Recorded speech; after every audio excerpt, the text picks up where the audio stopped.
The night it all started, Nora Calloway was doing what she always did when the world went sideways on her. She was working with her hands. It was just past 10 o'clock. The desert had gone dark the way it does out in Maricopa County. That total swallowing darkness that makes the rest of the world feel like something you imagine, something you dreamed up on a quieter night and can't quite verify anymore.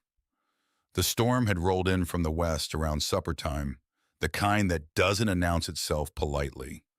It just arrives all at once with lightning that turns the sky white for half a second at a time, and wind that bends the old mesquite trees sideways and sends tumbleweeds skidding across the highway like things trying to escape something they can't name. Nora had her radio on.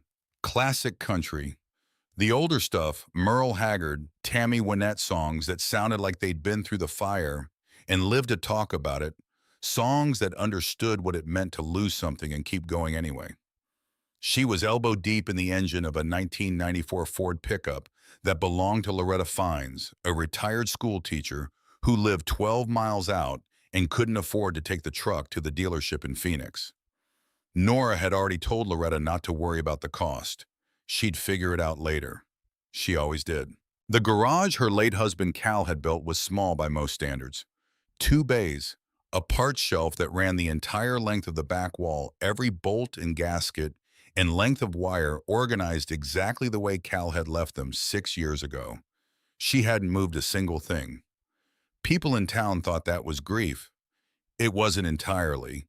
It was also the fact that Cal Calloway had organized that shelf better than any auto parts store she'd ever walked into, and she saw no reason to change what worked.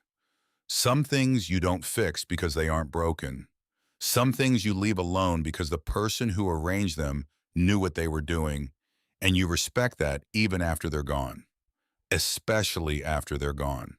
Cal had been a carpenter, not a mechanic. He'd built that garage over 2 summers, refusing to cut corners even when the materials ran over budget, even when August heat made the work brutal, and she could see the exhaustion in the set of his shoulders at the end of each day. Even when she told him a converted shed would have been perfectly fine.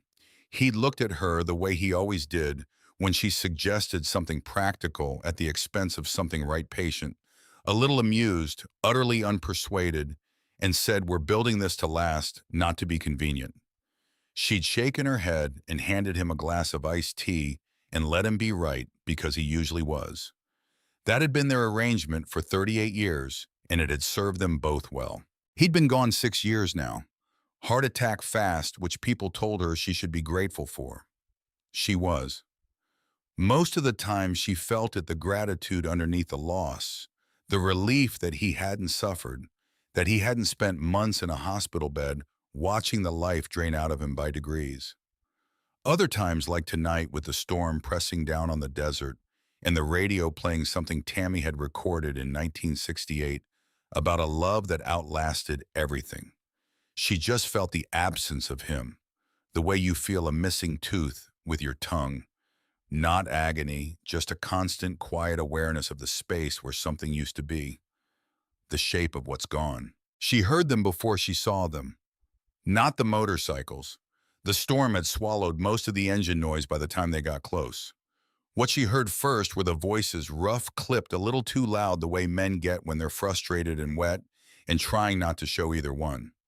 She straightened up from the truck engine, wiped her hands on the rag she kept tucked into her belt, and walked to the open garage door. 6 motorcycles.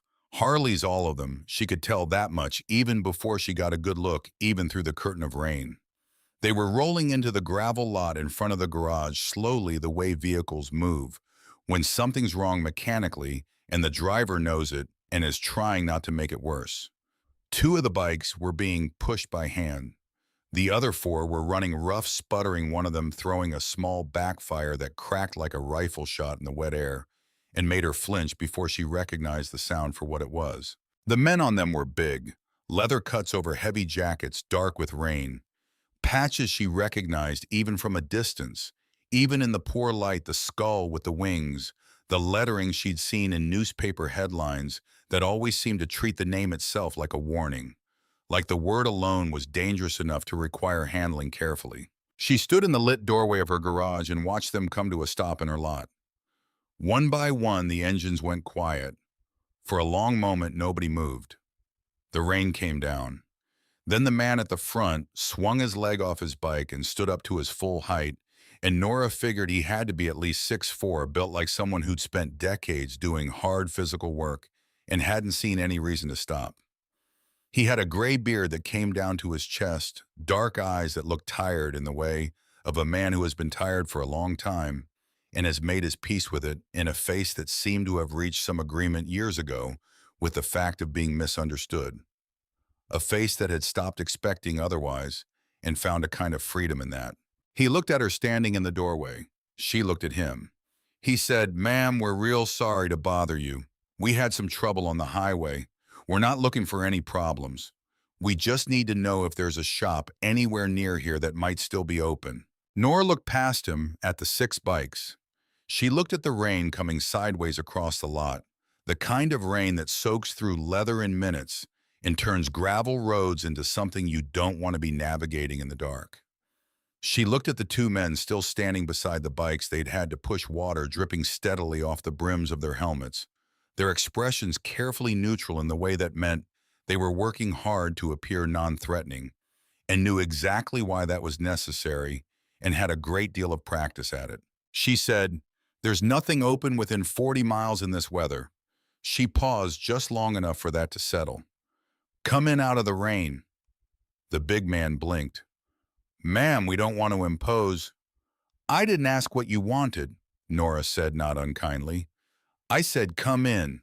You're soaked through, and those 2 bikes aren't going anywhere on their own tonight. I've got coffee on, and I can take a look at what you're dealing with." She turned and walked back into the garage. She heard the pause behind her, that silence of 6 men exchanging looks, with the wordless confusion of people who are not used to being invited in anywhere and don't quite know what to do when it happens, don't quite trust it. Then she heard boots on wet gravel, and they followed her in. The man with the gray beard said his name was Colt. Just Colt, the way people say a name when it's the only one that matters anymore, when it's been so long since anyone called them anything else that the name on their birth certificate feels like it belongs to a different person entirely. Some younger, softer version of themselves that the road has since revised. The others were Dex Cole Mackey and a quiet man with a scar along his jaw who was introduced only as Harlan Briggs. He had the kind of stillness about him that isn't emptiness, more like depth, like a river that doesn't make much noise because it's running deep. And then there was the youngest, a tall one everyone called Reese, on account of his height, she gathered, though he was already 6'3", and still somehow looked like he had a little more growing to do. He couldn't have been more than 24, 25. Under the leather and the road grime and the careful expression he wore like armor, he had the kind of face that still belonged to someone's son, which of course he was to someone somewhere. Nora handed out coffee mugs without asking who wanted any. She'd learned a long time ago that people who say they don't want coffee usually do. They just don't want to be any trouble. And in her garage, you were never any trouble, so the question was moot. She set the mugs down on the workbench and pointed at the pot and went back to business. She crouched beside the first bike that had been pushed in a big touring model saddlebags, worn smooth from years of road, the kind of machine that had been places and remembered them and started looking without waiting to be asked. Colt stood a few feet back, mug in both hands, watching her with an expression that was trying to decide whether to be surprised. He said, "You sure you want to do this tonight? It's late. We could figure something out, maybe camp off the road until morning." She didn't look up. "Absolutely not. Hand me that flashlight on the bench, the long one second from the left." He got it without arguing. He handed it to her. She clicked it on and leaned in close, moving the beam, slowly reading what she found the way you read a language you've spent 50 years learning. "Carburetor's flooded," she said almost immediately. "And your fuel line's got a hairline crack right here. See where it's been weeping." She angled the light to show him, giving him the chance to see what she was seeing. Probably been developing gradually for weeks, but the storm pressure and the temperature drop tonight finished it off. "How long has this one been running rough?" Colt looked at the man named Dex who'd been on that particular bike. Dex said, couple weeks, maybe. Started as a hiccup, got worse. Always does, Nora said. She stood and moved to the next one. She worked her way down the line. For each bike she crouched, looked, listened, spoke with the plain directness of someone who has spent half a century learning a language that most people never bother to acquire. The second bike had a worn clutch cable maybe 300 miles from snapping, the kind of thing that announces itself slowly and then all at once. The third had fouled spark plugs and an air filter that was more obstruction than filter at this point. She came to the last one, Harlan's, and spent 30 seconds in silence before she said, "Electrical, voltage regulators failing. Your lights have been flickering." Harlan said, "Yeah," just that one word.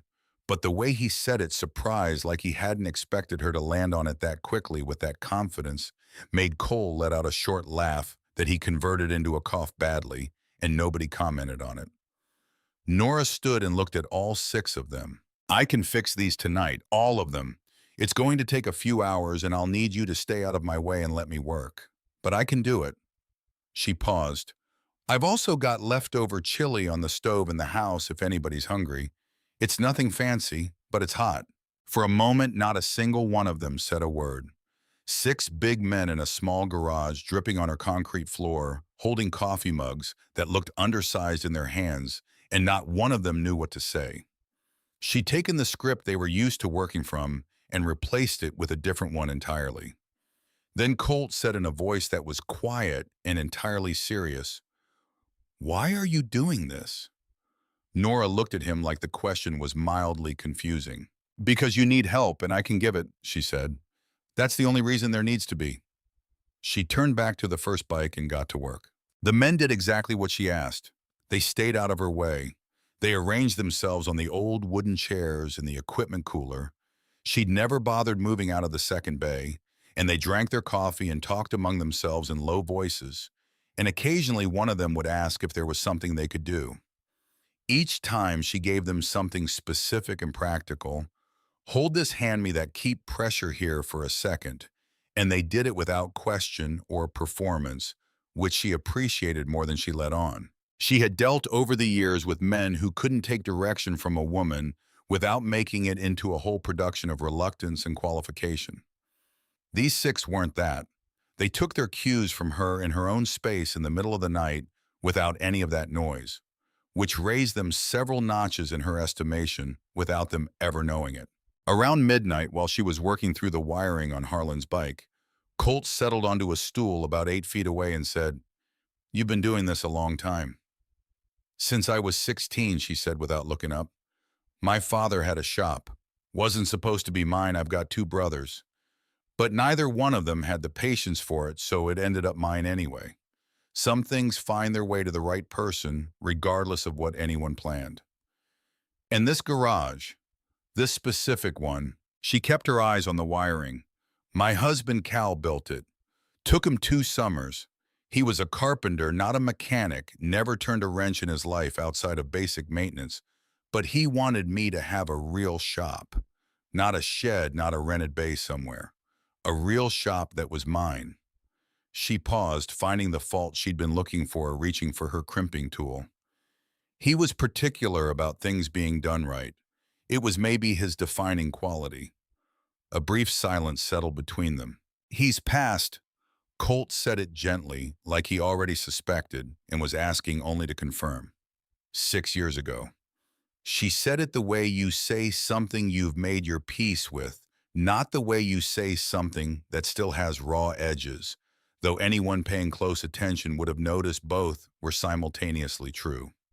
"Heart attack. Fast, which I'm told I should be grateful for. And I am. I just don't always feel it." Colt nodded slowly. He didn't say he was sorry for her loss. He didn't say any of the phrases people reach for when they don't know what else to do. Those careful formulas that are really just ways of acknowledging that something hard happened without having to sit with the weight of it. He just nodded like he understood that some things don't need commentary. They just need to be acknowledged and then allowed to sit in the room with you. She liked him better for it. She thought about Cal the way she often did when her hands were occupied and her mind had room to move.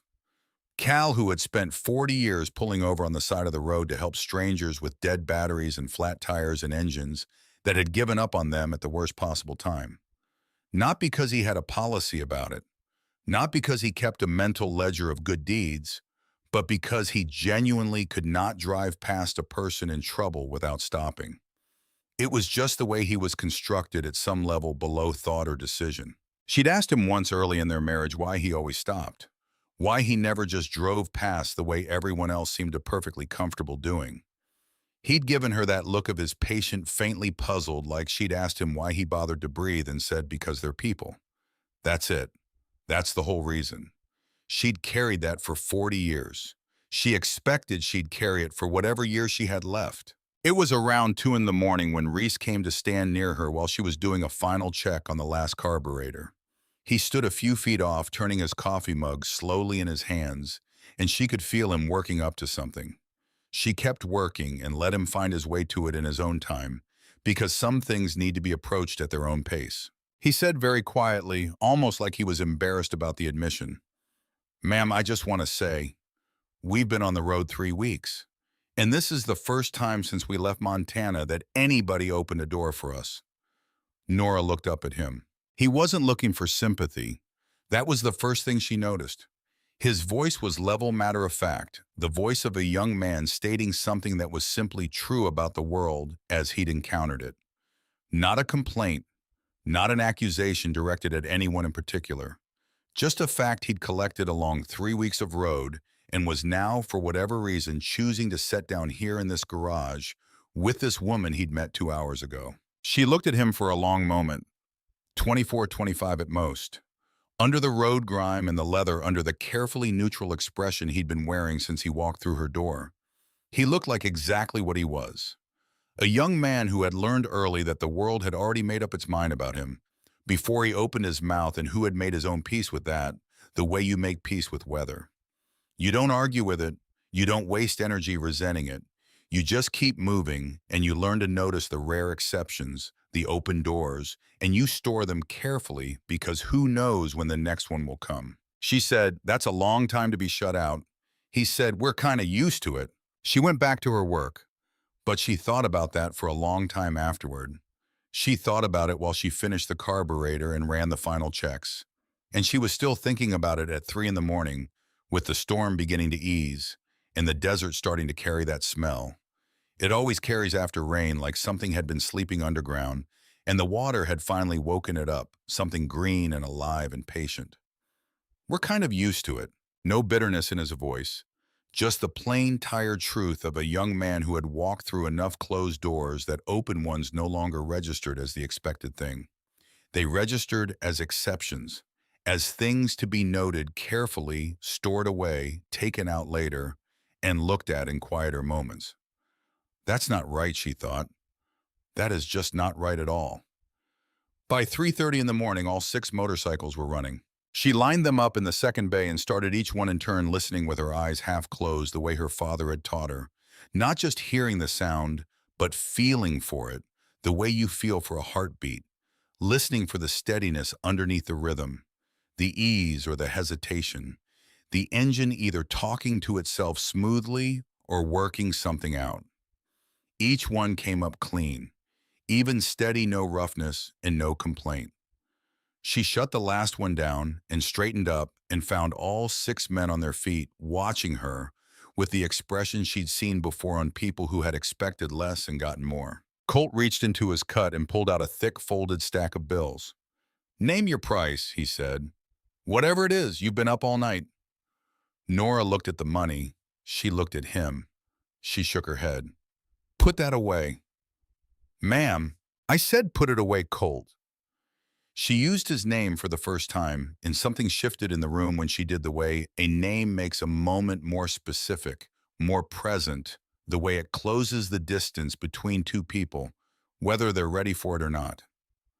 "I didn't do this for money. I did it because you needed help." He looked at her steadily. Something moved in his expression, not quite discomfort, but the particular difficulty of a person who takes pride in paying what they owe and has just been told this particular debt can't be settled that way. "Then let us do something," he said. We don't just leave without giving something back. You already did, she said. You stayed out of my way and let me work. That's more than most people manage. Nora. He used her first name the same way she'd used his, and the air shifted again the same way it had. There's a shingle loose on your roof. Dex noticed it when we pulled in. Let him take a look in the morning. He's good with structural work. We can sleep in the second bay. We don't need... She held up one hand. He stopped. She said, if it truly means something to you to give something back, then help somebody else someday, that's all. Find somebody who needs it and help them.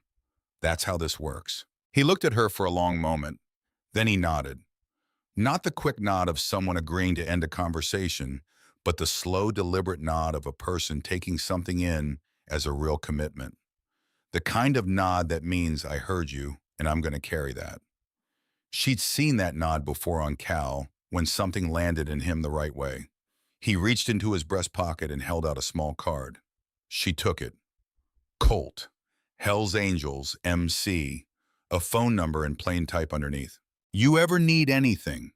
He said, you call that number day or night. She tucked the card into her shirt pocket. Travel safe, all of you. They left at first light, all 6 engines running smooth and true, the sound of them filling the gray pre-dawn air and then fading down the highway until the desert swallowed it whole, the way the desert swallows everything, eventually quietly without ceremony. Nora stood in the doorway of her garage and watched until she couldn't hear them anymore. Then she went inside, poured the last of the coffee into Cal's mug, the one that said "World's Okay Mechanic," because he'd found it at a yard sale and thought it was the funniest thing he'd ever seen, and she'd never had the heart to get rid of it, and sat down at his old work table in the back. She sat in the quiet of the early morning, the birds just starting up outside the desert, doing what it always does in the hour after rain, which is smell like something alive, like the ground is breathing. She didn't know that in 4 days, everything she had left in the world would be gone.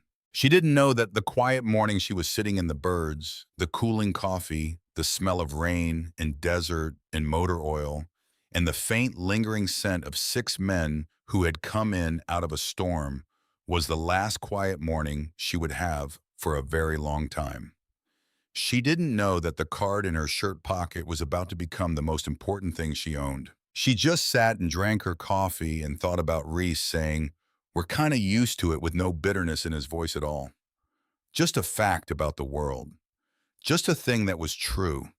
She thought that's not right. That's just not right at all.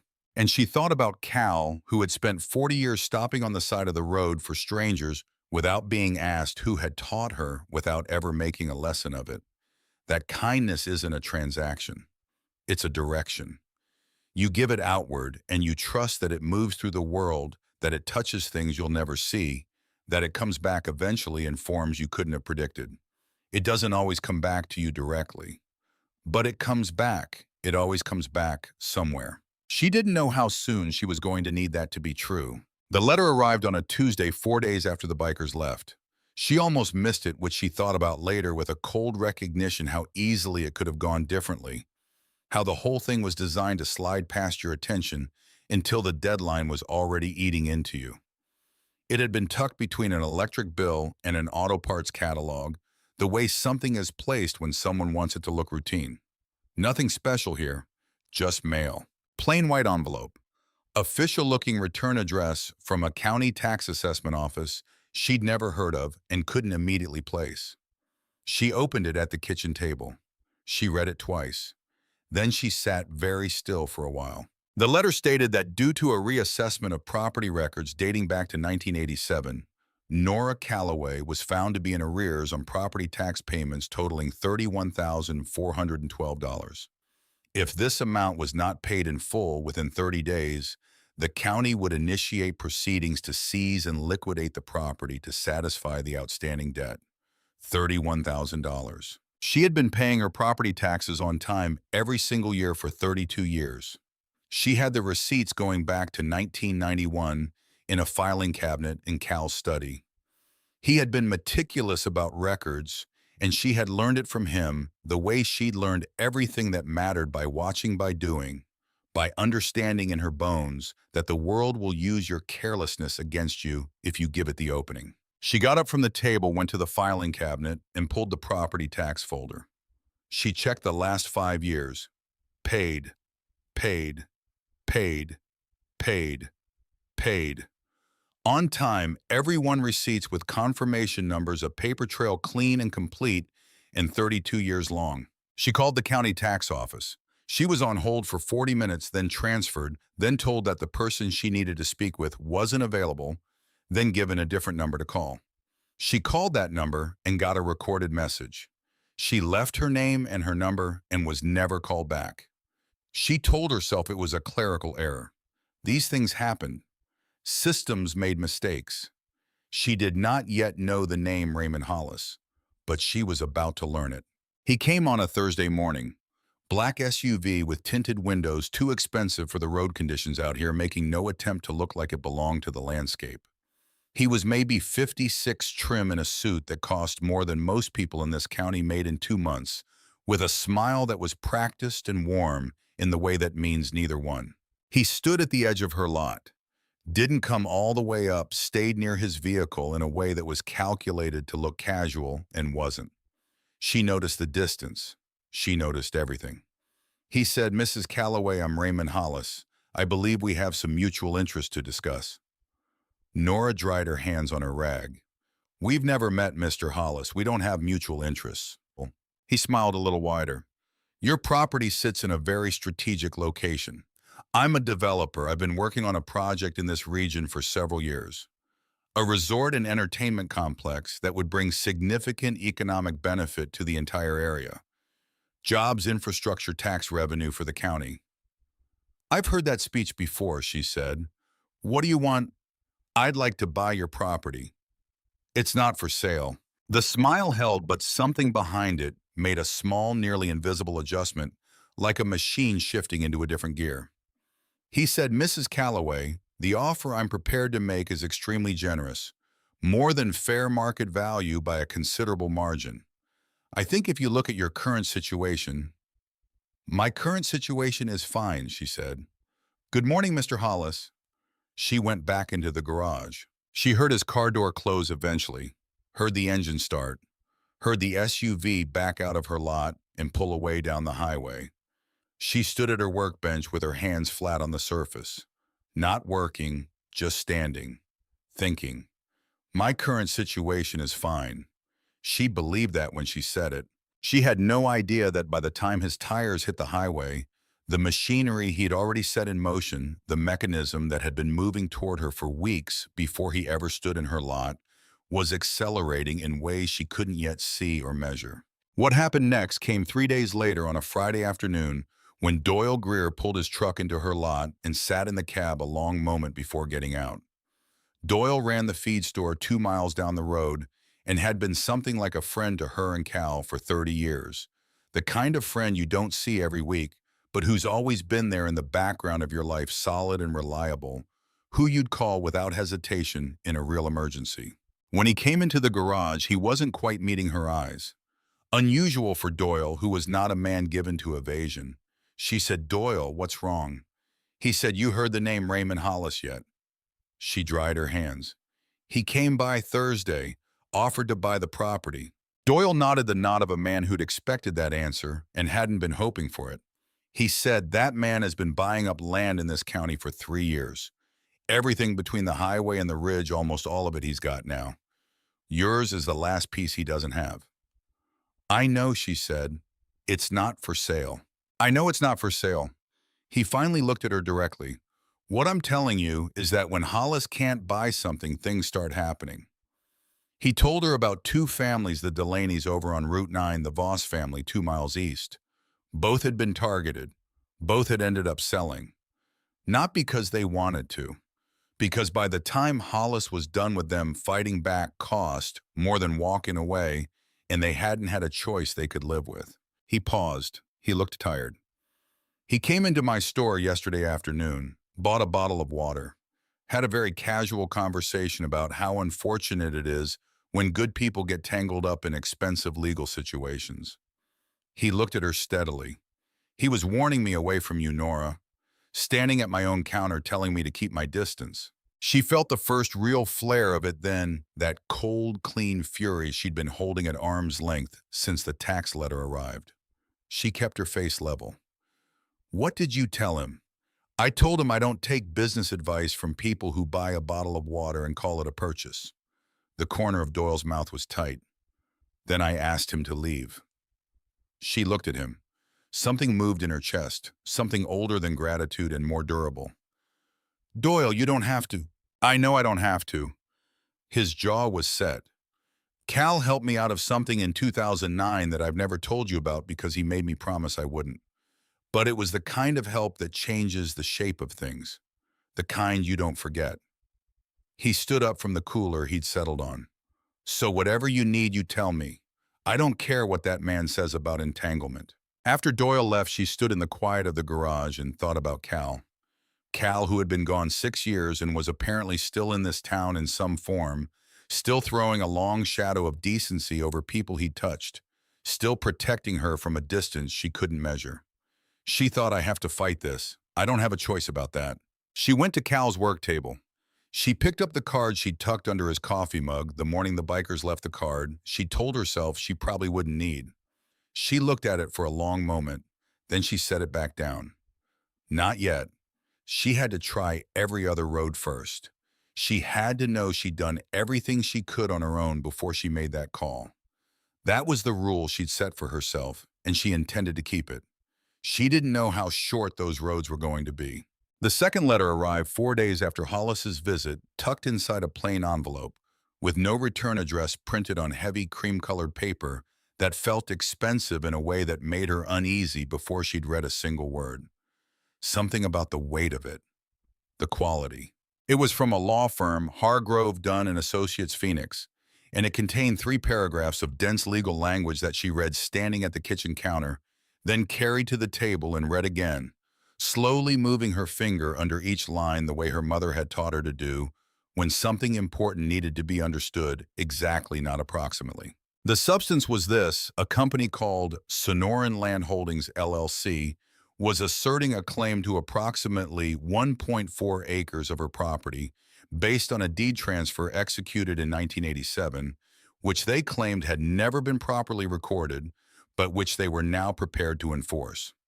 Attached was a photocopy of a document she had never seen in her life, a deed bearing the signature of Harold Calloway, Cal's father. Harold Calloway, who had died in the spring of 1993. The document claimed Harold had transferred the eastern portion of the lot to a holding company in 1987, and that the assets of that holding company had passed through a chain of corporate transfers, described on an additional page of dense legal language, eventually arriving at Sonoran Land Holdings, LLC, which was now prepared to enforce its claim. She set the letter down. She sat for a long moment without moving. Then she got up and went to Cal's filing cabinet, the one in his study, the one she'd organized carefully in the year after he died, treating each piece of paper with the care of someone handling something that couldn't be replaced. She pulled the property folder, went through it piece by piece: the mortgage documents, the title insurance policy, the tax receipts going back 32 years, and near the bottom in a manila envelope Cal had labeled in his careful block printing, "Property Survey Original, a hand-drawn survey of the lot commissioned in 1979 by Harold Calloway himself." She held it up to the light. Harold's signature was on it. His handwriting, clear and looping, so unlike Cal's tight block print that it was almost startling, like hearing a stranger's voice come out of a familiar face. The notary stamp. The date, March 14th, 1979. Harold had been alive in 1979. He had also been alive in 1987 when the supposed deed transfer had occurred. He hadn't died until 1993. Whoever had forged that document hadn't made the error of using a dead man's signature. Harold had been very much alive when the document was supposedly executed. But there was something else, something she couldn't quite name yet. A wrongness in it she needed a more expert eye to articulate. She set the survey aside and called Bud Kowalski. Bud was a decent man who had handled Cal's estate, who mostly did wills and property transfers and the ordinary legal work of a small county. He listened to her describe both letters with the careful silence of a man hearing something worse than he'd anticipated. When she finished, he was quiet. Then he said, "Nora, how much do you know about Raymond Hollis?" She told him what Doyle had told her. Bud said, "There are others. I've seen pieces of this pattern before in 2 other counties. He goes in with a fair offer. When that fails, he creates legal pressure tax issues, zoning property claims, environmental complaints. The idea is to bury the owner in enough complexity and enough expense that eventually selling is just easier." She said, "Then I won't sell." Bud said gently, "The legal fees alone to fight each one of these could run to $20,000 or $30,000 before we get anywhere near a courtroom. And he has attorneys on retainer who do nothing but this." She said, "Bud, can you fight it or not?" A pause. "The tax claim looks fraudulent. I think I can get it dismissed. The property deed is more complicated. It's going to take a forensic document examiner. That's not inexpensive." He named a number. She was quiet. He said, "I'm sorry." She said, "Don't be sorry yet. Let me think." She hung up and stood in the middle of Cal's garage with her hands flat on the hood of Loretta's truck, which she still hadn't finished because everything had been going sideways. She stood with her eyes closed and thought about Cal.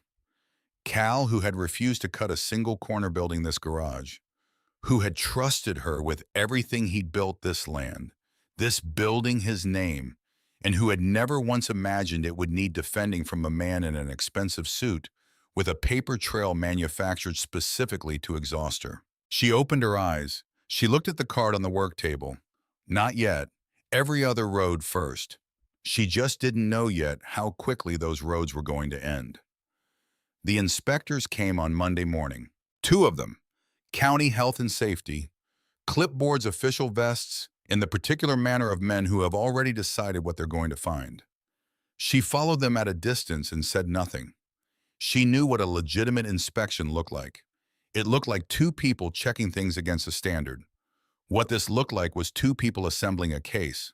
When they finished, the senior inspector, a thin man with careful eyes, his name tag reading Rollins, handed her a preliminary notice of violations and told her she had 21 days to bring the facility into compliance or face a temporary closure order.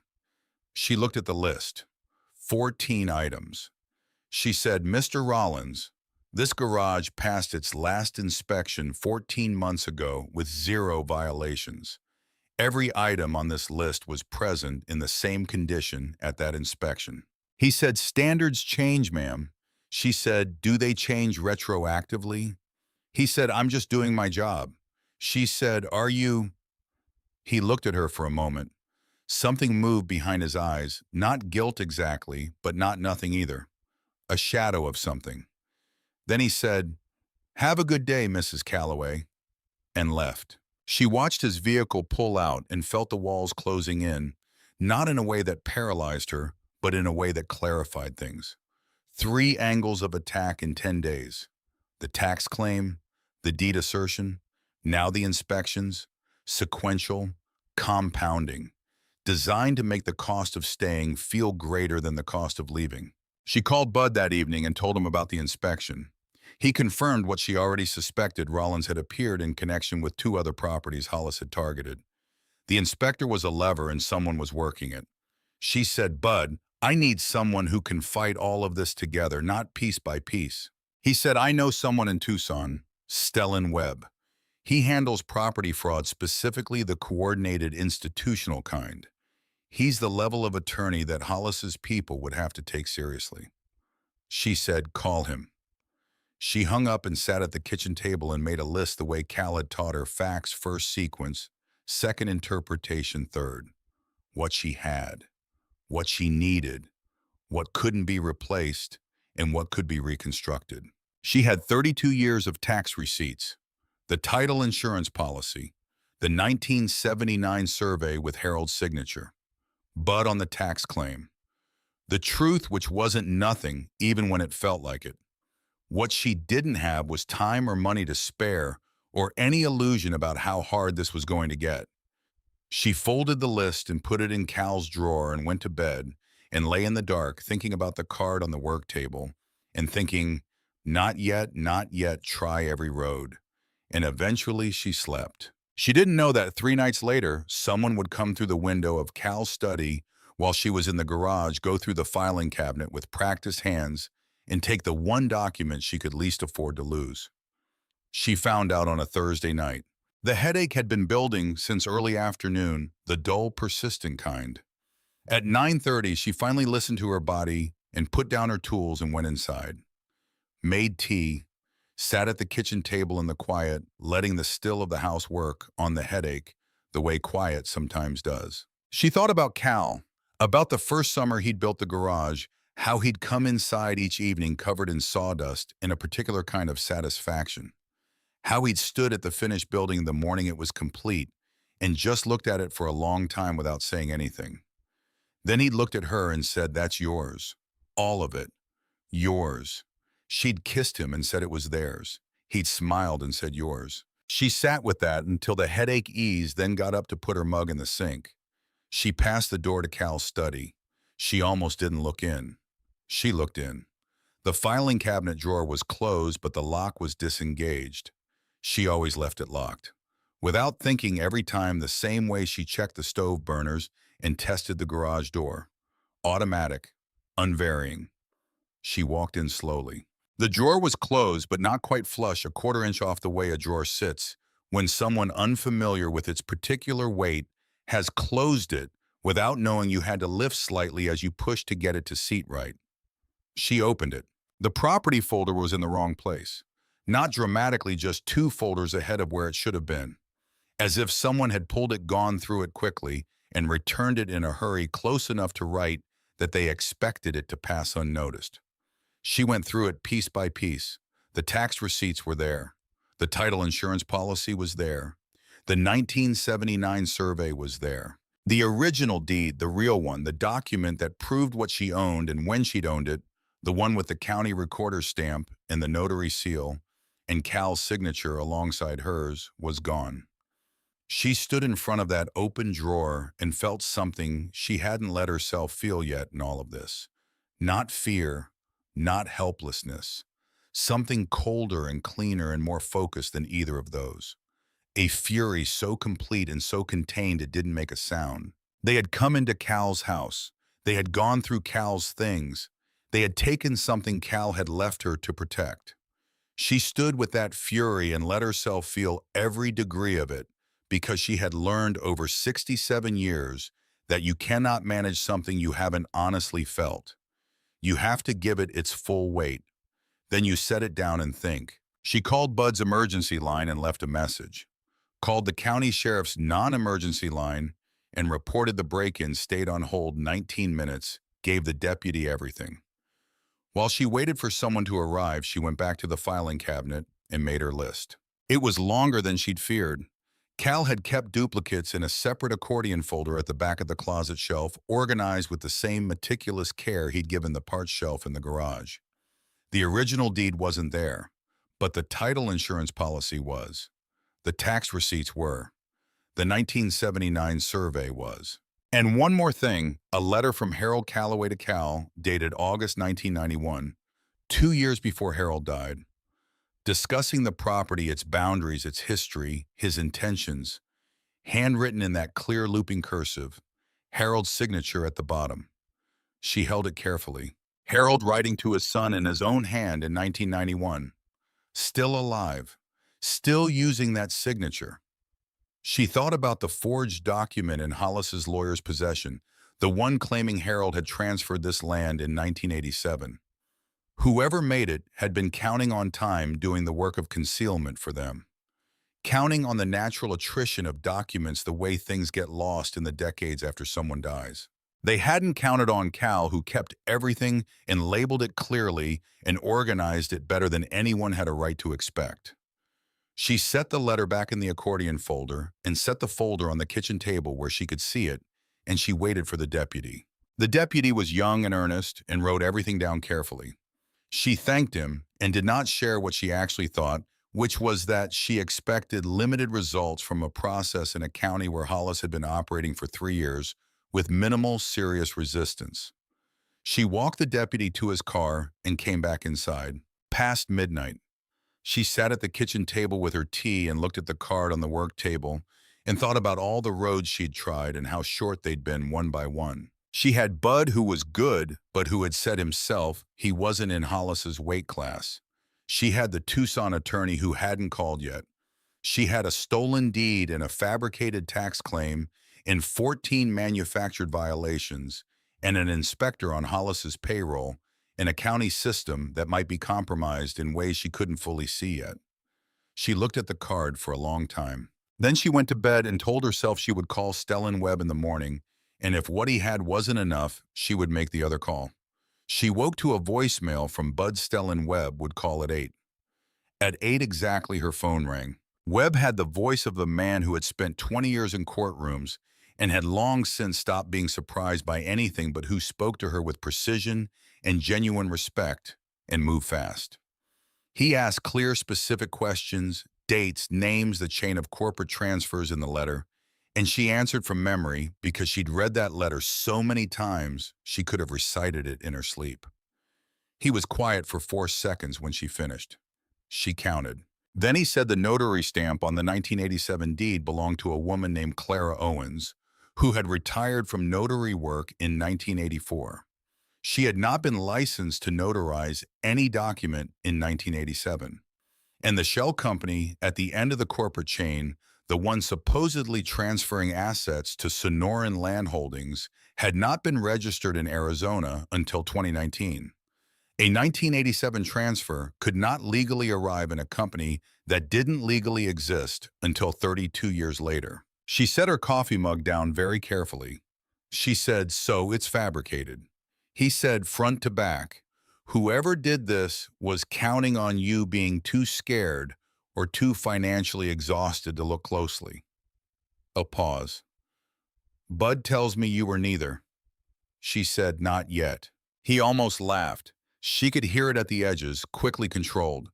He told her he wanted to take the case on contingency, no fee until they won, and when they won, they'd pursue Hollis for attorney's fees.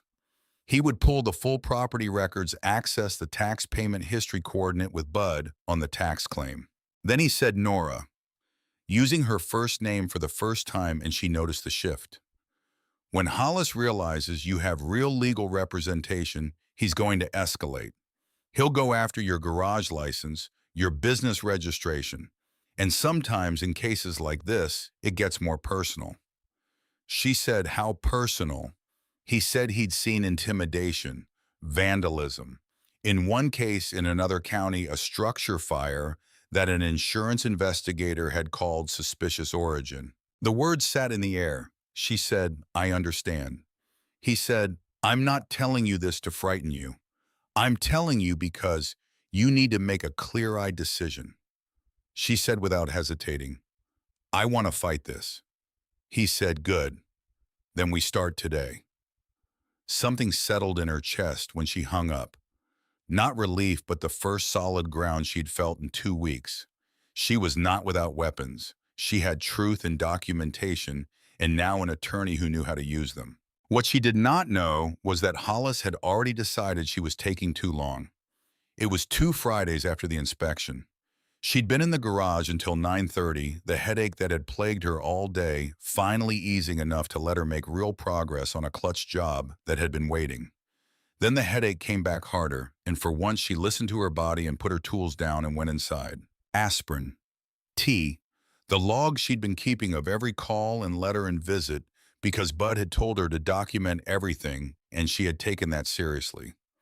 She reviewed her notes until 11:30, then went to bed. At 11:58, she heard it. Not quite an explosion. A deep, concussive thump, a sound felt in the chest more than heard by the ears. Then the sharp, total sound of glass. Then a roar that she understood in her bones before her mind caught up. She was out the back door in seconds, moving through the dark in her robe and slippers, and when she rounded the corner of the house, she could see the orange light of it, and she stopped because there was nothing to run toward. The fire had moved through the garage with a speed that told her everything about how it had started. This had been set by someone who knew what they were doing and wanted it total and fast with no chance of saving anything inside. She called 911 while she stood there, told them the address, told them structure fire, put the phone in her pocket, and stood in her slippers in the gravel of her yard and watched Cal's garage burn. She did not cry. She was too far past crying for that. What she felt was a grief so complete and so cold it had no room for tears, the grief of watching something Cal had built, with his hands board by board over 2 summers, be destroyed deliberately. As a message, as a demonstration of what this man was willing to do to people who wouldn't move. The fire crews came fast and worked well. They kept it from the house. The garage itself was gone in under an hour. Cal's organized parts shelf. The radio she'd listened to every night for 30 years. Loretta's truck. The clutch job she'd been finishing. Every tool she owned. Everything. The fire chief stood beside her while his crews were still working and told her the pattern wasn't consistent with an accidental cause. Accelerant at multiple points. An arson investigator would be out first thing in the morning. She said, "Thank you." He said, "Is there somewhere you can stay tonight?" She said, "I'm staying here." He looked at her, this woman, 67 years old, robe and slippers, the ruins of everything still smoking 30 feet away, and said gently, "Ma'am?" She said, "I am staying on my land. Thank you for your work tonight." After the last truck left, she stood alone in the dark for a while and let the full weight of it sit on her. The smell of it, the silence where the sound of work used to be. Then she went inside and called Stellan Webb. He picked up on the second ring. She said, "They burned my garage." A pause, then, "Are you hurt?" "No." "You're in the house?" "Yes." "Lock every door." His voice was controlled, but something in it had changed, a sharpening at the edges, a quality she hadn't heard from him before. "This changes things. Arson is a felony. The moment he crossed from legal pressure into this, he handed us something we didn't have before." She said, "What?" He said, "Desperation. He's desperate. That means you're closer to winning than you knew." She sat with that for a moment. He said, "I'm calling the county arson unit tonight in the Arizona Attorney General's office. Get some rest if you can. I'll call you at 7. She hung up, and then Raymond Hollis came.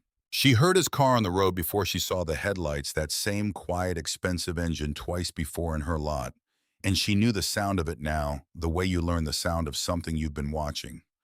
She stood up from the table and walked to the front door and opened it before he could knock because she was done waiting. He was standing on her porch steps in a suit in the middle of the night, his expression arranged into something intended to convey concern. A man who had rehearsed what he was about to say.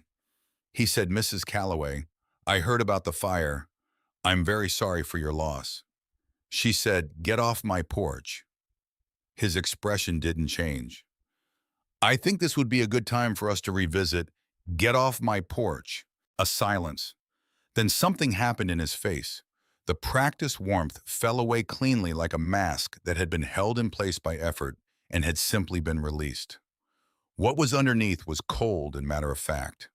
The expression of a man who has stopped finding it necessary to pretend. He said, "You've lost your garage. You have legal debt accumulating. You're 67 years old and you're alone out here. The only person in your corner is a Tucson attorney on contingency with a very long road ahead of him." He paused. "I'm offering you a clean exit, enough to start over somewhere else without any of this following you." She looked at him.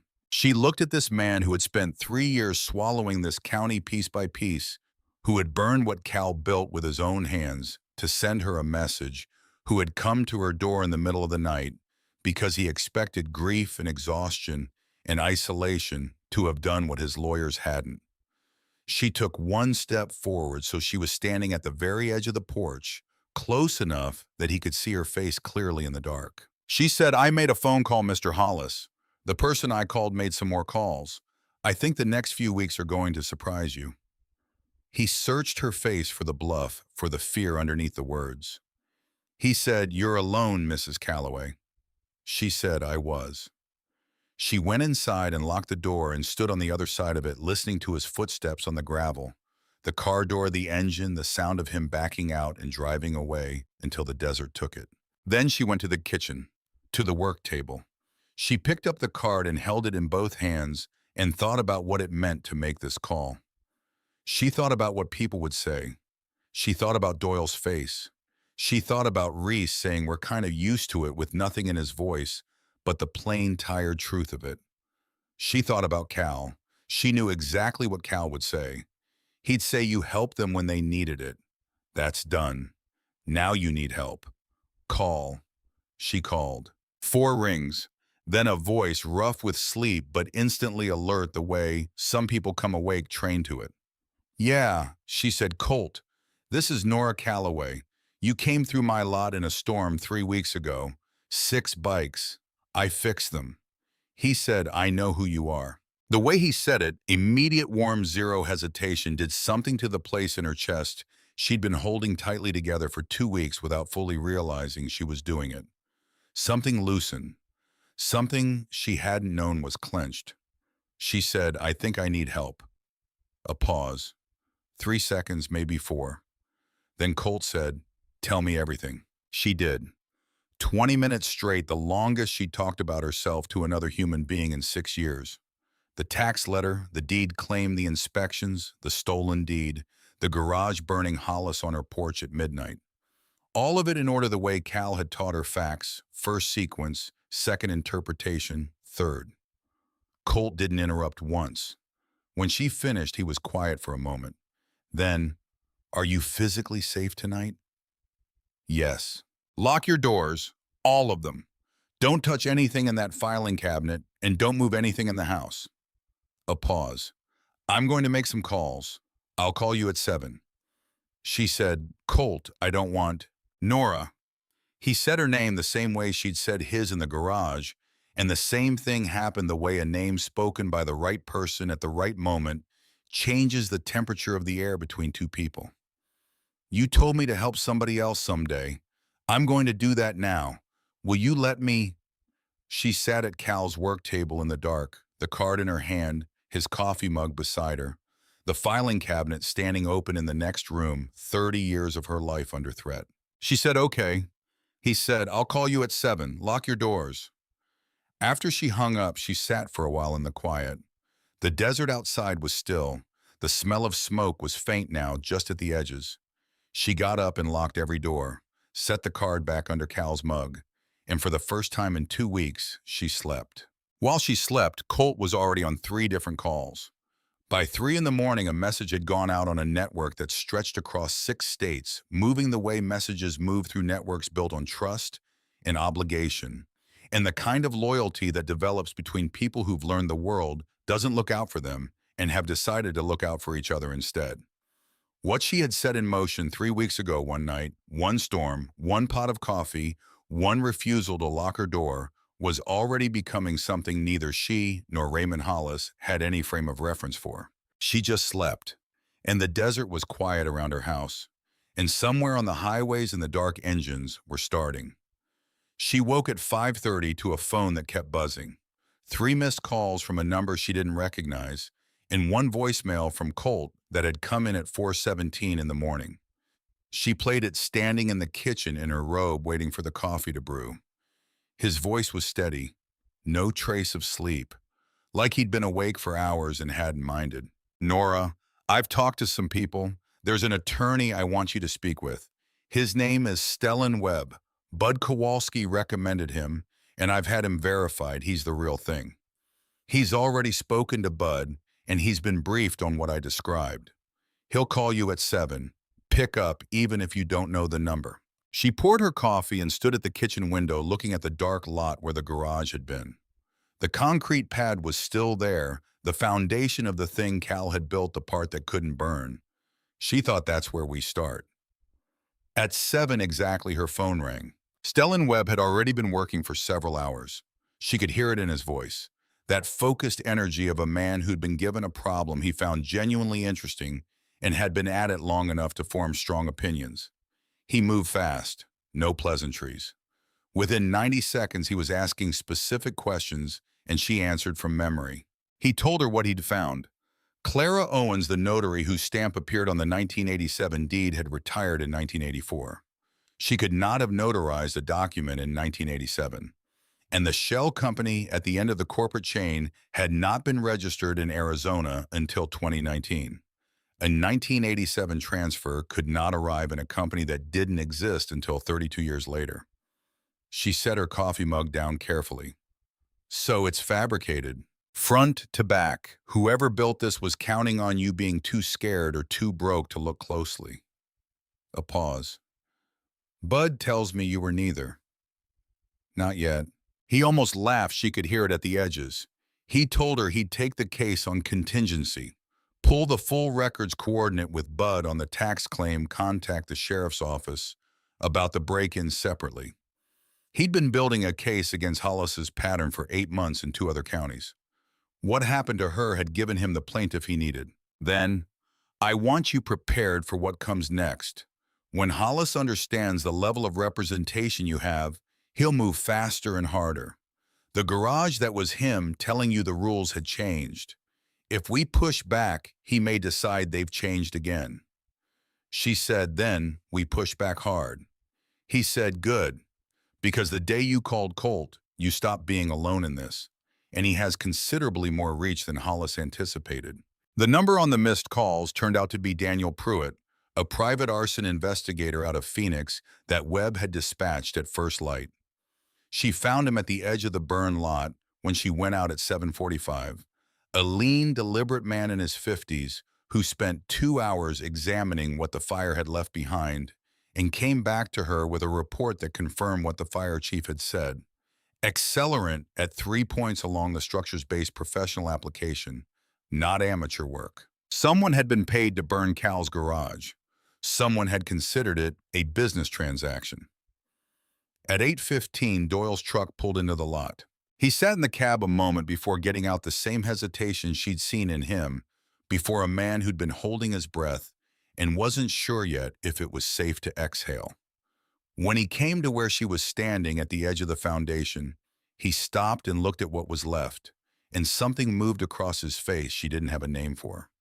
Between grief and rage and something that might have been the look of a man who has been given permission to stop pretending things are fine. He said, Nora. She said, I know. He said the whole thing. She said, I know Doyle. They stood together and looked at the concrete pad in the scorched perimeter and the Arizona sky above it, going from gray to that impossible clear blue that seems indifferent to everything that happens beneath it. Then Doyle said, what do you need? She said, I'm working on it. He said, then tell me when you know. He looked at her steadily. I mean that, whatever it is. He left and she stood alone at the foundation for a while with her cooling coffee and thought about Cal standing in the same spot the morning the garage was finished, looking at what he'd built with that particular quiet satisfaction of a man whose work has matched his intention. She thought we're going to build it again. Better. She didn't know yet how literal that thought would become. She didn't know what was already moving toward her on 6 lanes of desert highway. Webb called back at 9:47. Pruitt's report is what I expected. Professional application. This wasn't amateur work. He was precise and level. I've filed a criminal complaint with the County Sheriff's Arson Division, and I've been in contact with the Arizona Attorney General's office since 5 this morning. They're interested. Hollis has been on their radar in other counties. This gives them something new. A pause. There's something else. The county employees who coordinated this one in the tax assessor's office, one in building inspection, there's a paper trail. Emails. Not well hidden because people who operate inside official channels rarely expect anyone to look right in front of them. She said, you have it. We're getting it legally. A source inside the assessor's office came forward voluntarily this morning, apparently uncomfortable with the situation for some time. Your case gave them a reason to act. She thought about Rollins, the thin inspector with the shadow behind his eyes that hadn't been nothing. She wondered if it was him or someone in his orbit. It didn't matter. What mattered was that the structure Hollis had built, the official machinery of manufactured pressure, was beginning to crack from the inside. Webb said, stay on your property today. Stay visible. I want witnesses around you. A pause. And Nora, I understand someone is arriving this morning. Colt told you. Colt told me some of it. The rest I inferred. Another pause. Whatever happens in the next several hours, it won't hurt our legal position. It may considerably help it. She hung up and stood in her kitchen for a moment in the quiet. Then she went to the window. The highway was empty. The desert in the early morning had that particular quality of stillness that comes just before something changes, the hell-breath quality of a room before a door opens. She poured fresh coffee into Cal's mug. She went out to the porch and sat in Cal's chair and watched the highway. She heard it before she saw it. The same way she'd heard those 6 bikes 3 weeks ago sound first, then light. But this was nothing like that. This was different the way a single voice is different from a choir, the way one lamp in a window is different from a city seen from a mountain. What she heard began as a vibration more felt than heard, rising up through the soles of her feet from the ground itself, as if the desert had been keeping something and was finally releasing it.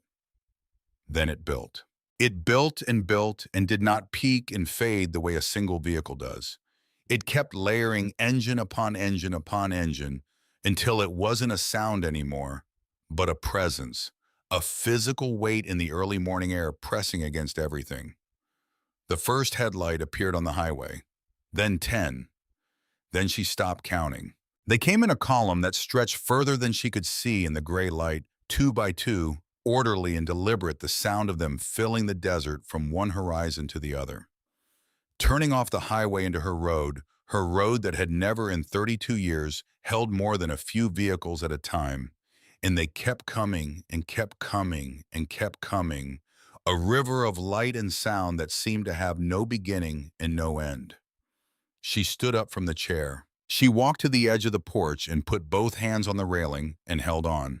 Colt was first. He pulled into her lot and swung off his bike in one motion and walked toward her.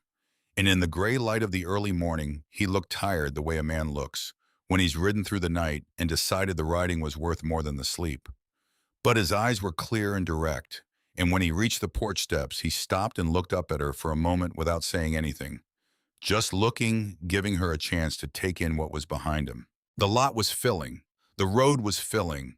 She could hear the last of them still coming off the highway, an ongoing sound like a river still finding the edges of its new channel. She said, "How many?" He said, "Final count 512. She gripped the railing. Some of these people rode through the night. Some of them rode 2 nights. He said it simply, a fact that didn't require elaboration. Montana, Colorado, Nevada, New Mexico. Word went out and people came. That's how it works. She looked past him at the lot that was now full, and the road beyond that was still full, and she could hear the engines going quiet one by one, in a long, slow wave like something enormous settling gently down to rest. She said, "I don't know what to say to you." He said, "Then don't say anything. Just tell me where you want us."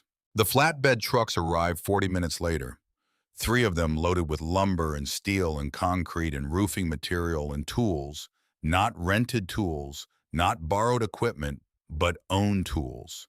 The personally chosen instruments of people who knew what they were for and had brought them because they intended to use them. Behind the flatbeds came panel vans carrying generators and air compressor portable welding rigs, and then a plain sedan that pulled quietly to the edge of the lot, and a man in a charcoal suit stepped out carrying a soft leather briefcase. He walked toward Nora, and she recognized his voice before he reached her, that precise, focused voice from the phone calls, now attached to a face lean, maybe 50, with the composed energy of a man who thinks 2 moves ahead and has learned to wear that quietly. He didn't extend his hand for a formal introduction. They were past that. He said, "I brought the documents. We should go inside." They sat at Cal's kitchen table while outside the sound of 500 people beginning to organize themselves created a backdrop unlike anything she had ever heard from that kitchen. Voices and power tools, and the heavy percussion of lumber being unloaded, and someone calling instructions in a voice built for job sites, all of it underneath constant like weather. Webb laid documents on the table one at a time, explaining each in plain language without condescension. First, a financial trail connecting Sonoran Land Holdings, LLC, directly to a parent company with Raymond Hollis's name in the ownership structure. Hidden well enough for most people. Not well enough for someone with the right tools and the willingness to look. Second, a chain of emails obtained through the contact in the assessor's office who had come forward showing coordination between Hollis's legal team and two county employees, one in the tax office, one in building inspection, the fabricated tax debt, the 14 manufactured violations, coordinated documented time-stamped, third Daniel Pruitt's arson report, accelerant at 3 points, professional application, consistent with paid work. She looked at the third document for a long time. Webb said Pruitt has done expert witness work in 14 states. His testimony is considered reliable. She said, "Can you connect it to Hollis directly?" "Not yet. That's the honest answer. We have the what and the pattern. We're working on the who." A pause. "But professional arsonists work for money, and money leaves trails. I have a forensic accountant going through Hollis's records through a subpoena issued this morning by a judge in Maricopa County." She looked up. "A judge whose family property Hollis targeted 3 years ago?" Webb said, and there was something very dry in his voice. "Same playbook. They had better attorneys. Hollis backed off, but the judge remembered." She sat back. Webb said, "This morning we're filing a comprehensive fraud complaint with the Arizona Attorney General, a parallel criminal complaint with the County Sheriff's Arson Division, and a civil suit against Hollis personally against Sonoran Land Holdings and against the two county employees seeking damages for the fabricated tax claim, the fraudulent deed, the manufactured violations, and the destruction of your garage." He paused. "The total figure is significant." He named a number. She stared at him. "Hollis has done this to at least 7 property owners across 2 counties over 3 years. The ones who sold did so under duress created by illegal means. Every one of them is a potential plaintiff. We're talking to them." She looked out the window at the foundation of the old garage, now swarming with people working with a focused, purposeful efficiency that was almost startling, the way a large group moves when it's been doing physical work together for years and doesn't need to be managed. She said, "You've been building this." He said, "We've been building this for 36 hours, which sounds fast, but it helps when the right people make calls at 1 in the morning." He glanced toward the window. "Your friend Colt has a network that connects to a great many people in a great many useful places. Not all of them ride motorcycles." She thought about Colt in her garage 3 weeks ago, nodding at the words, "help somebody else someday," with that particular gravity she'd noticed, but not fully understood at the time. The nod of a person taking something in as a real commitment. He was ready, she thought. He was just waiting to know who. Webb gathered his documents and stood. "Stay on your property today. Witnesses around you at all times." He paused. "Mrs. Calloway, 3 weeks of coordinated institutional pressure alone without breaking. I want you to know that it matters legally. It tells a jury something about who they're looking at." She nodded. He went outside to his calls, and she sat alone at Cal's table for one moment, just one, and let the full weight of the past 3 weeks sit on her. Then she set it down deliberately, not forgetting it, just refusing to carry it into what came next. She got up and went outside to help.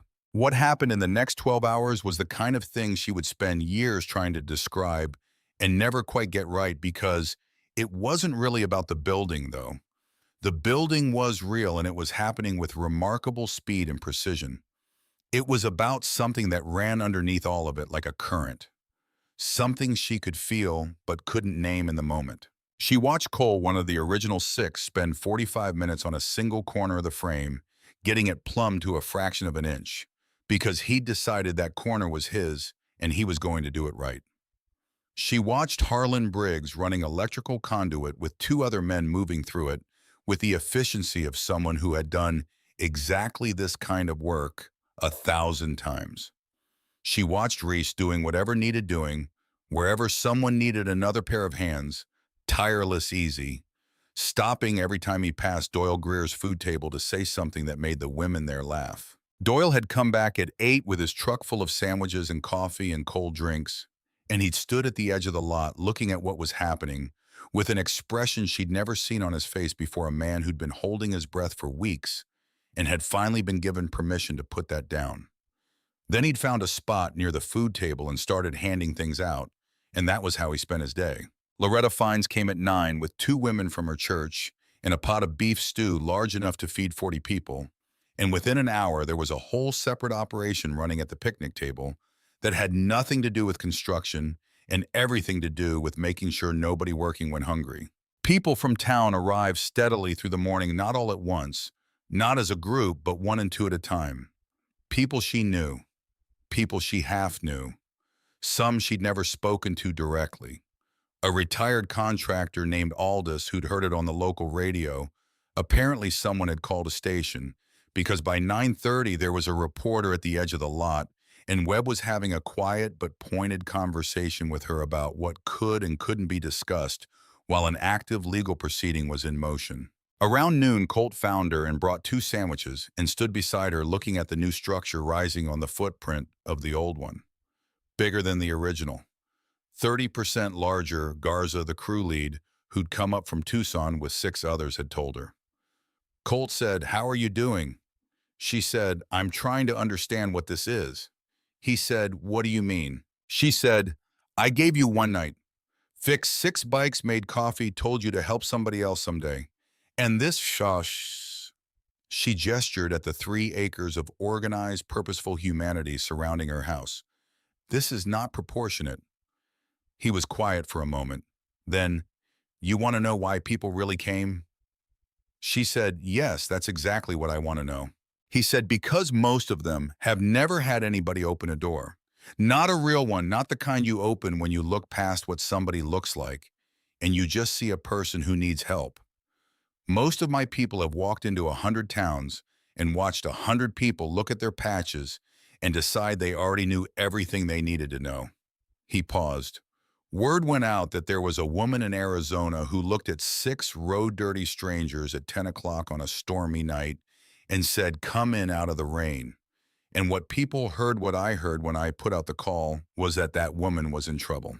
He looked at her. "You don't help somebody like that and then leave them to burn." She was quiet for a long time. Then she said, "Does Hollis know what's happening here?" Colt said, "He knows." "How do you know?" "Because 40 minutes ago, Webb took a call from Hollis's attorney. They want a conversation." He looked out at the lot. A man like Hollis, he's not seeing what everyone else is seeing. He's counting. She said, "Counting what?" Witnesses, cameras, a legal team that arrived before he was awake, a story already on the radio, a judge in Maricopa County who subpoenaed his books at 6 this morning. The corner of his mouth moved barely. He's counting all the ways this stopped being something he controls. She ate the second sandwich. She went back to work. At 2 in the afternoon, a county vehicle pulled up, not a sheriff's car, an inspector's vehicle. The man who got out was not Rollins. This was someone older with the air of a senior official sent somewhere he didn't want to be and knew it. He found Nora and introduced himself as the deputy director of the county building division. Said very carefully that all pending violation notices against her property were being suspended pending an internal review. A routine matter. He apologized for any inconvenience. She said, "Of course it is." He left quickly, and Webb appeared at her elbow within 30 seconds. "That's the first one. The tax claim will follow within 24 hours. He's retreating on the official pressure because he can't control the narrative anymore." He paused. "The criminal side, arson, bribery, that's not his to control. The AG and the sheriff's criminal division are independent. He can settle with you civilly, and the criminal exposure doesn't go away." She said, "I want him to answer for what he did to the Delaney's and the Voss family and everyone else." He said, "I know, that's why we filed the way we filed." It was around 4 when Reese found her and put a hammer in her hand and grinned the way he did, that grin that made him look about 17. He said, "Colt says you need to put at least 1 nail in this. Says it's important." She looked at the hammer. She looked at the new wall of her new garage standing solid and straight in the Arizona afternoon. She took the hammer. She found a nail already set in the framing. Someone had chosen the spot, had started it for her, had left her exactly the right moment. She raised the hammer. She drove it home in 2 clean strikes, the way Cal had taught her, the way her father before him had taught her, the way the work had taught her over 50 years of doing it with her own hands. The sound rang out across the lot. The nearest group stopped and looked over. Someone started clapping. It spread outward through the lot like a ripple moving away from her in all directions, until the whole property was filled with it. 500 people clapping in the Arizona desert for one woman with a hammer and a nail and a wall that was going to stand. She stood there with the hammer at her side. She let it come, the thing she'd been holding back since the night the garage burned, since the first letter arrived, since Hollis stood in her lot with his practiced smile. She let it come, and she didn't try to stop it, and she didn't try to name it because it was too many things at once to have one name. It was grief and gratitude and love and exhaustion and something underneath all of it that felt like Cal. Like Cal standing at the finished garage saying yours. Like Cal on the side of the road handing a tool to a stranger because they were people and that was the whole reason. She let it pass through her the way Cal had taught her some things have to pass through rather than be kept. And what stayed behind was the solid fact of where she was standing. Her land, her foundation, her wall. She gave the hammer back to Reese. She said thank you. He shrugged. Colt's idea. And went back to work. She found Harlan Briggs alone at the picnic table just before sunset, watching the last of the construction winding down, his big hands wrapped around a coffee mug. She sat across from him. They sat in silence for a while, the comfortable kind between people who have been through something together. Then she said, Harlan, your grandfather. He was quiet for a moment, looking at the table. Then, he lost his farm in Kentucky in 1989. Man came with a briefcase and a document with a problem in it, and a county clerk who owed him a favor. His jaw tightened. He'd been on that land 40 years. It was gone in 60 days. Nobody showed up for him. He looked at his coffee. I've thought about that most of my life. She said nothing. Let the words sit where he'd put them. He looked up at her directly. His eyes were dark and steady. So I showed up for you. She reached across the table and put her hand over his for just a moment, and he let her, and then they went back to their coffee in the last light of the day, and nothing more needed to be said because it had all been said.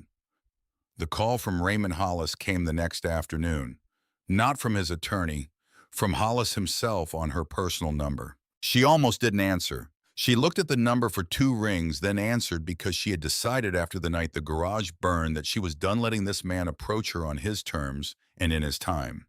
If he was calling, she would answer.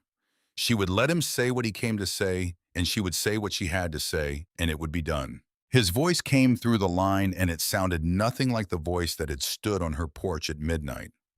That voice had been cold and certain of itself, the voice of a man who had never seriously encountered a limit. This was different.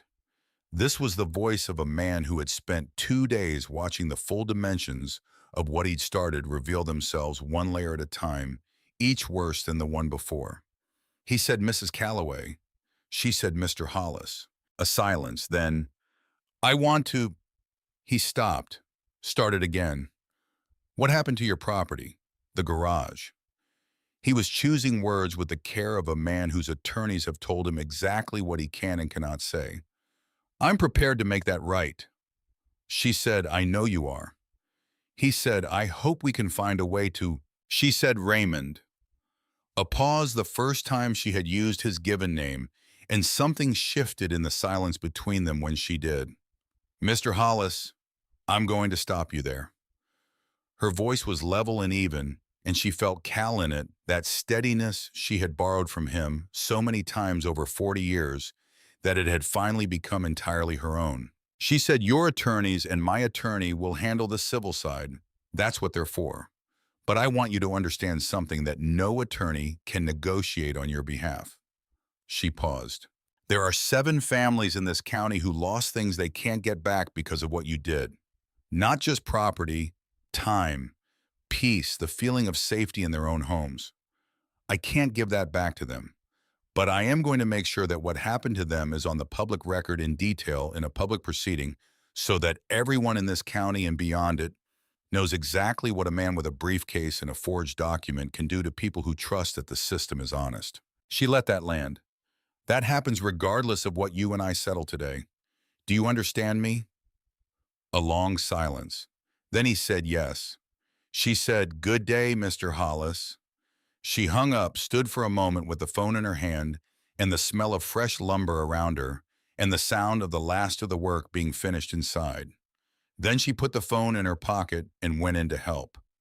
The twist that Hollis had not seen coming arrived the following morning. Two vehicles, one state-marked sedan from the Arizona Attorney General's office, one unmarked car that Webb identified with a glance and a short, controlled exhale. He was at her side in 30 seconds. He said quietly, "The AG moved faster than I expected, and that second car is FBI." She said FBI. The fraud crossed state lines. Shell companies registered in Nevada and Delaware. That makes it federal. He straightened his jacket, a small, precise gesture. "This is a very good development. I want you to be clear on that." The agents were professional and methodical. They spoke with Webb, then with Nora, then walked the property and spent 20 minutes with Colt, who answered their questions with the calm and complete honesty of a man who has long since decided transparency is the only sensible approach and has nothing to hide. She learned that afternoon that federal agents had contacted Hollis at 10:15 that morning, and sitting with the memory of his voice on the phone, the quality of it, the particular sound of a man realizing the dimensions of what he'd started, she understood that his call to her had come in the direct aftermath. Not strategy, reflex. The action of a man running out of moves and reaching for the one that had always worked before. He had misjudged her from the beginning.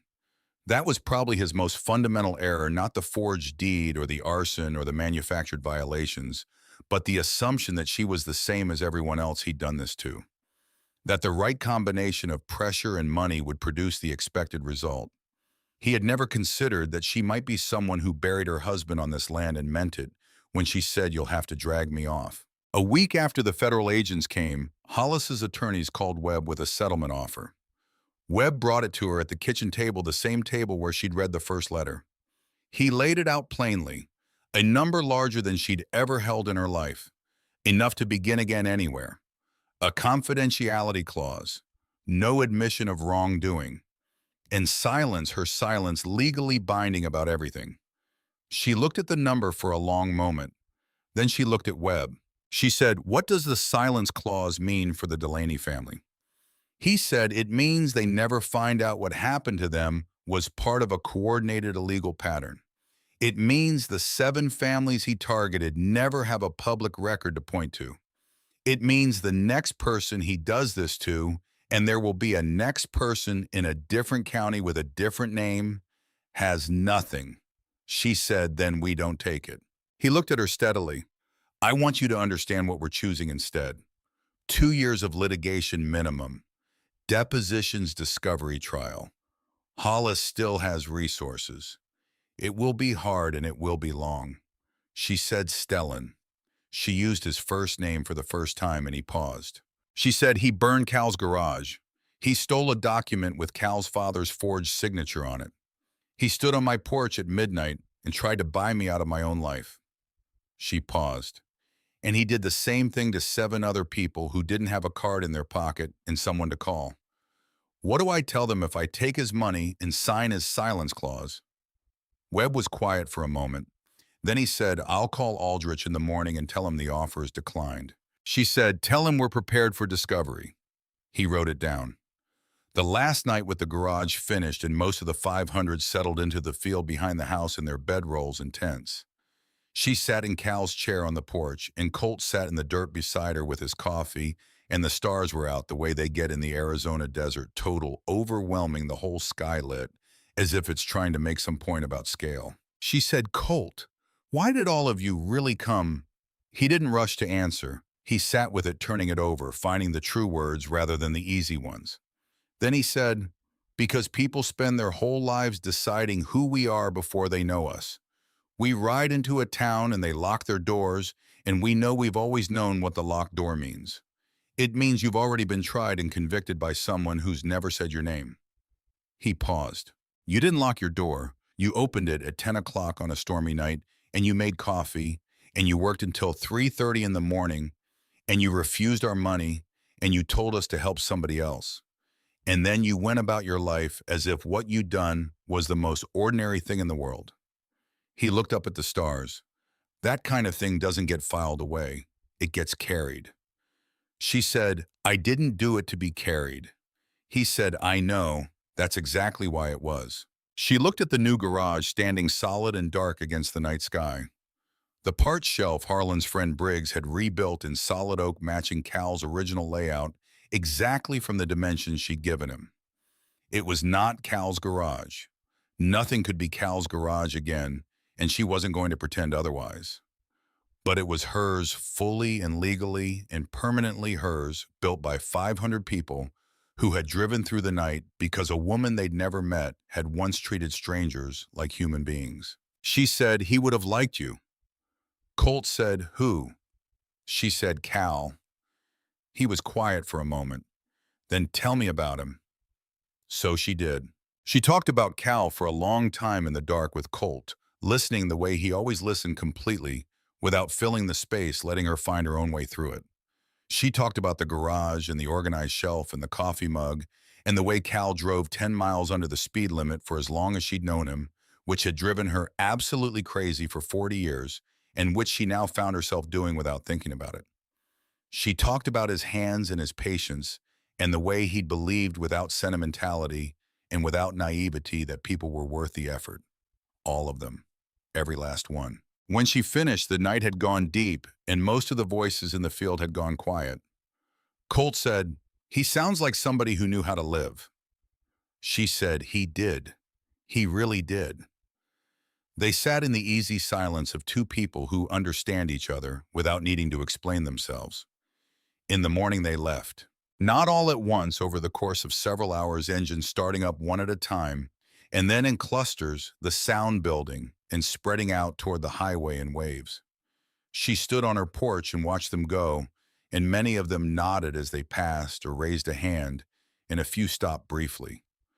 Cole, who'd spent 2 days on one corner of the frame, that wall's going to stand 100 years.